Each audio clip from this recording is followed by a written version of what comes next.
हाँ जी प्यारे बच्चों, अपना जोड़ा नैक्सट टॉपिक है that is refraction at a convex refracting surface when object lies in rarer medium. So बच्चों ये जोड़ा टॉपिक है ਇਹ रिफ्रैक्शन ਦੇ ਕੁਝ ਟੌਪਿਕ ਨੇ ਜਿਨ੍ਹਾਂ ਦੇ ਲਈ ਇੱਕ ਬੇਸਿਕ ਸਟਾਰਟਿੰਗ ਟੌਪਿਕ ਹੈ। ਬਟ ਇਹ ਚੀਜ਼ ਚੇਤੇ ਰੱਖ ਲੈਣੀ ਹੈ ਕਿ ਜਿਹੜੀ ਸਕੀਮ ਆਫ ਡੈਰੀਵੇਸ਼ਨ ਮੈਂ ਤੁਹਾਨੂੰ ਇਸ ਆਰਟੀਕਲ ਦੇ ਵਿੱਚ ਸਮਝਾ ਰਿਹਾ ਉਹੀ ਸਕੀਮ ਆਫ ਡੈਰੀਵੇਸ਼ਨ ਤੁਸੀਂ ਸਾਰੇ ਆਰਟੀਕਲਸ ਦੇ ਵਿੱਚ ਯੂਜ਼ ਕਰ ਸਕਦੇ ਹੋ। ਸੋ ਬੱਚਿਓ ਇਹਨਾਂ ਆਰਟੀਕਲਸ ਦੇ ਵਿੱਚ ਇਹ ਟੋਟਲੀ 6 ਆਰਟੀਕਲ ਇਹ ਨੇ। ਇਸ ਤੋਂ ਬਾਅਦ ਲੈਂਸ ਫਾਰਮੂਲਾ ਹੈ ਜਿਹਦੇ ਵਿੱਚ ਵੀ ਇਹਦੀ ਜਿਹੜੀ ਡੈਰੀਵੇਸ਼ਨ ਆ ਉਹ ਲੱਗੇਗੀ। ਸੋ ਇਹਨਾਂ ਦੇ ਵਿੱਚ ਅਸੀਂ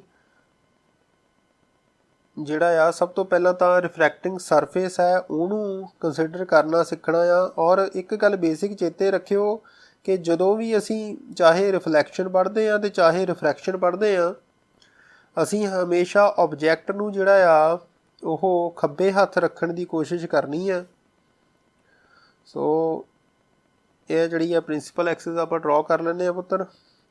ਰਿਫਲੈਕਸ਼ਨ ਦੇ ਨਾਲੋਂ ਇਸ ਕੇਸ ਦੇ ਵਿੱਚ ਡਿਫਰੈਂਸ ਕੀ ਹੁੰਦਾ ਆ ਕਿ ਆਬਜੈਕਟ ਜਿਹੜਾ ਆ that is a point object lying on the principal axis. So ਜਦੋਂ ਵੀ ਇਹਨੂੰ ਸਟਾਰਟ ਕਰਨਾ ਹੈ ਡਾਇਗਰਾਮ ਬਣਾਉਣਾ ਇੱਥੋਂ ਦਾ ਦੇਖੋ ਸਭ ਤੋਂ ਪਹਿਲਾਂ ਤੁਸੀਂ ਇੱਕ ਨਾਰਮਲ ਡਰਾ ਕਰਨਾ ਕਿਸੇ ਵੀ ਪੁਆਇੰਟ 'ਤੇ ਕਰ ਲਓ। ਪ੍ਰਿੰਸੀਪਲ ਐਕਸਿਸ ਦੇ ਉੱਪਰ ਜਿਹੜਾ ਆ ਨਾਰਮਲ ਡਰਾ ਕੀਤਾ।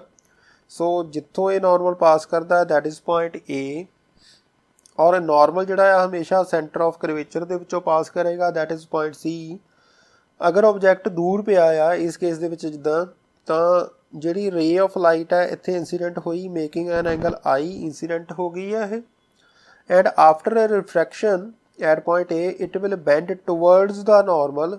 ਹੁਣ ਇਹਨੇ ਜਾ ਕੇ ਪ੍ਰਿੰਸੀਪਲ ਐਕਸਿਸ ਦੇ ਨਾਲ ਮਿਲਣਾ ਜਾਂ ਨਹੀਂ ਮਿਲਣਾ ਉਹ ਡਿਪੈਂਡ ਕਰੇਗਾ ਵੀ ਰੇ ਜਿਹੜੀ ਆ ਉਹ ਕਿੰਨੇ ਐਂਗਲ 'ਤੇ ਆ ਰਹੀ ਹੈ। ਬਹੁਤ ਜ਼ਿਆਦਾ ਜਿਹੜੀ ਬੈਂਡਿੰਗ ਆ ਉਹ ਪੋਸੀਬਲ ਨਹੀਂ ਹੁੰਦੀ। ਸੋ ਇੱਥੇ ਐਂਗਲ ਆਰ ਬਣ ਗਿਆ। ਸੋ ਬੱਚਿਓ ਹਮੇਸ਼ਾ ਆਬਜੈਕਟ ਦੇ ਲਈ ਅਸੀਂ ਜਿਹੜਾ ਆ ਓ ਸਿੰਬਲ ਲਈਦਾ ਆ ਜਿਹੜਾ ਆਬਜੈਕਟ ਪੁਆਇੰਟ ਹੈ।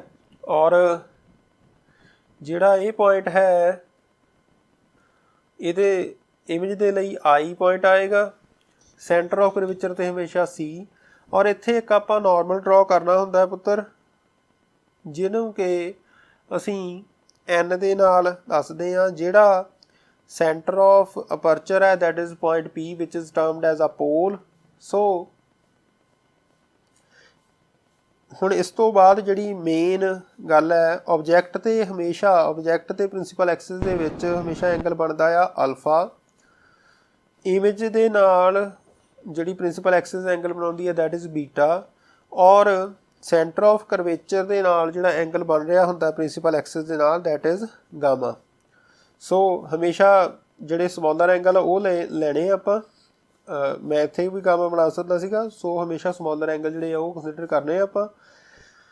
ਹੁਣ ਅਸੀਂ ਬਿਲਕੁਲ ਸਿੰਪਲ ਜੀ ਜਿਹੜੀ ਕੈਲਕੂਲੇਸ਼ਨ ਕਰਨੀ ਆ ਔਰ ਇਹੀ 6 ਦੇ 6 ਆਰਟੀਕਲਸ ਦੇ ਵਿੱਚ ਹੋਏਗਾ। ਸਭ ਤੋਂ ਪਹਿਲਾਂ ਕੀ ਅਪਲਾਈਂਗ ਸਨੈਲਜ਼ ਲਾਅ ਐਟ ਕੈਪੀਟਲ ਏ। ਹੁਣ ਦੇਖੋ ਇੱਥੇ ਜਿਹੜਾ ਬਾਹਰ ਵਾਲਾ ਮੀਡੀਅਮ ਹੈ ਉਹਨੂੰ ਅਸੀਂ N1 ਉਹਦਾ ਰਿਫਰੈਕਟਿਵ ਇੰਡੈਕਸ ਮੰਨ ਲੈਂਦੇ ਹਾਂ। ਇਹਦਾ ਜਿਹੜਾ ਆ N2 ਮੰਨ ਲਈਦਾ ਆ। ਸੋ ਦੇਖੋ N1 ਇੰਟੂ ਸਾਈਨ ਆਫ ਇੱਥੇ ਜਿਹੜਾ ਐਂਗਲ ਹੈ ਇੰਸੀਡੈਂਟ ਦਾ that is I N2 into sine of R.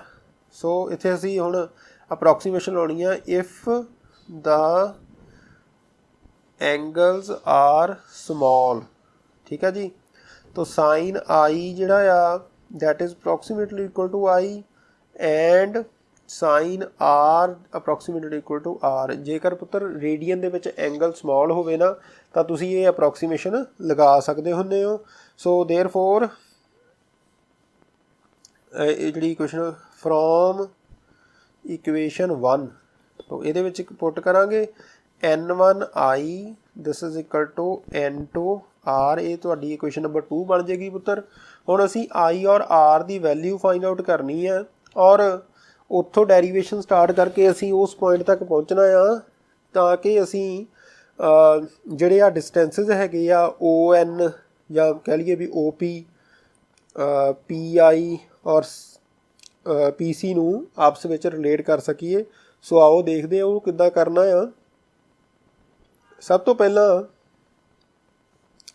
जेकर हुण देखिए ऑब्जैक्ट सेंटर ऑफ करवेचर तो जिहड़ा पॉइंट ए है ये वाली ट्रायंगल नूं देखो नाउ इन ट्रायंगल OAC ये हर बार इदां ही करना बच्चे ऑब्जैक्ट सेंटर ऑफ करवेचर तो जिहड़ा पॉइंट है जिथे पॉइंट ऑफ इंसीडेंस है वो वाली ट्रायंगल कंसीडर करनी है। और जेकर तुसी देखो आ वाली जिहड़ी लाइन है बिल्कुल सीधी आ रही है सेंटर ऑफ करवेचर तक आ अंदर वाला एंगल है यह भी एक अंदर वाला एंगल है और आह जिहड़ा एक्सटीरियर एंगल है तो I is equal to alpha plus gamma. So ये इक्वेशन नंबर 3 है एंड मेरे को हॉरिजोंटल स्पेस है पुत्र मैं इधर नूं लिख रहा अदरवाइज तुसी नीचे नूं डेरीवेशन कर लेनी है। एंड इन ट्रायंगल हुण दूसरी ट्रायंगल किहड़ी लेनी है इमेज सेंटर ऑफ करवेचर ते पॉइंट ऑफ इंसीडेंस तो ये इन ट्रायंगल ACI इदा कर लो। सो ये देखो जेकर तुसी ध्यान नाल देखो तो आ वाली जी ट्रायंगल है ये आर ते बीटा इंटीरियर एंगल्स ने और गामा जिहड़ा एक्सटीरियर एंगल है तो gamma is equal to R plus beta और असी तो आर की वैल्यू कढ़नी है it implies R is equal to gamma minus beta है। तुहाडे कोल दो वैल्यूज़ आ गई पुत्र तो इन्हां नूं तुसी सबस्टिट्यूट कर देना आ इक्वेशन नंबर 2 दे विच putting values in equation 2। So ये बन गया n1 ब्रैकेट च आ जाएगा आई की वैल्यू किहड़ी है alpha plus gamma this is equal to n2 gamma minus beta. So ये साडे कोल वैल्यूज़ बन गई पुत्र। हुण as the angles are small so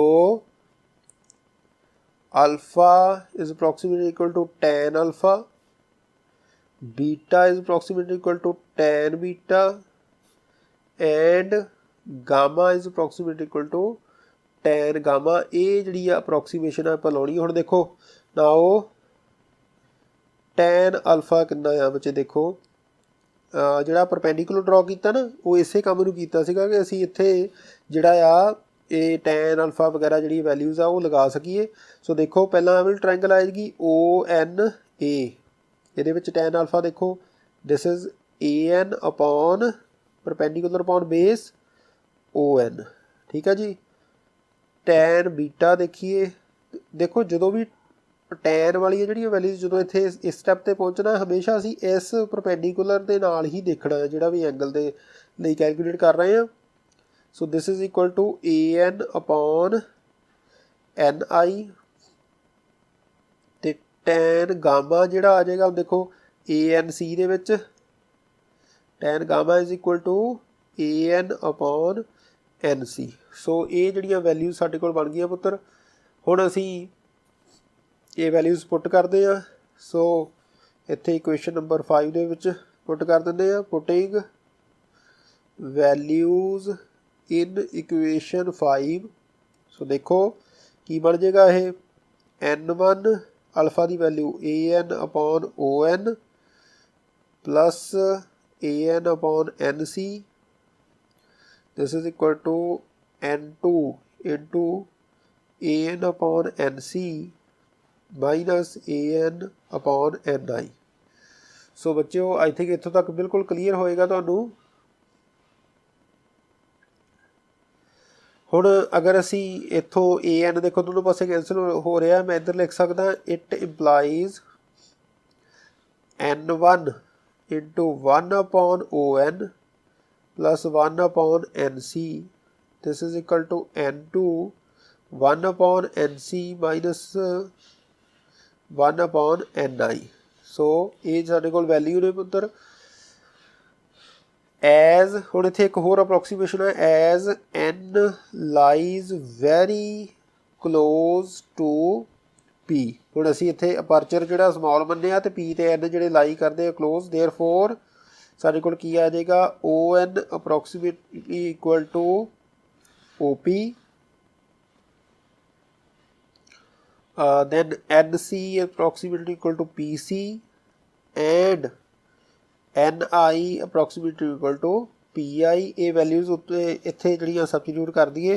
so it implies N1 into 1/OP plus 1/NC की जगह आ गया PC। This is equal to N2 into NC की जगह PC माइनस 1/PI। सो ये अप्रोक्सीमेशन के अकॉर्डिंग ये वैल्यूज़ बन गई। हुण पुत्तर बड़े ध्यान नाल समझ लेना P तो सारे डिस्टेंसिस मैजर करने असीं। आई थिंक पोल है तुहानूं समझ होएगी, ये मैं पिछली वीडियो दे विच तुहानूं दस्सिया सीगा।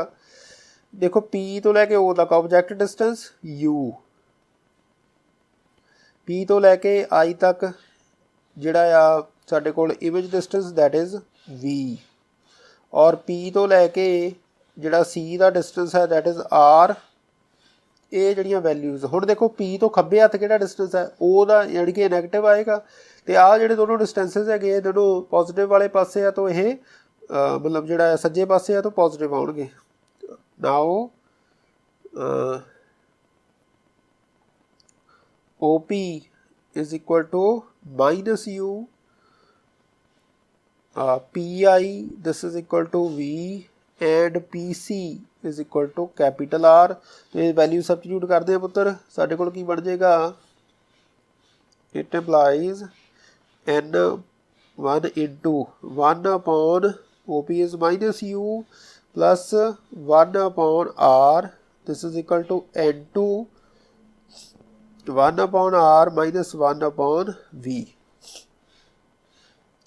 सो इत्थों जिहड़ा ये वाला स्टैप है इनू खोल के लिख देंगे। देखो N1 वाले जिहड़ियां R वाली टर्म्स आ वो एक पासे जाणगियां, इनू आपां इधर लै जंदे आ, और जिहड़े U और V वाली जिहड़ियां टर्म्स हैगियां वो इधरले पासे आ जाणगियां। देखो इधरों की बचेगा इट इंप्लाइज N1/-U ते इधरों N2 इंटू -1/V है, इधर आके प्लस, तो plus N2/V this is equal to इधर आ गया N2/R माइनस N1/R।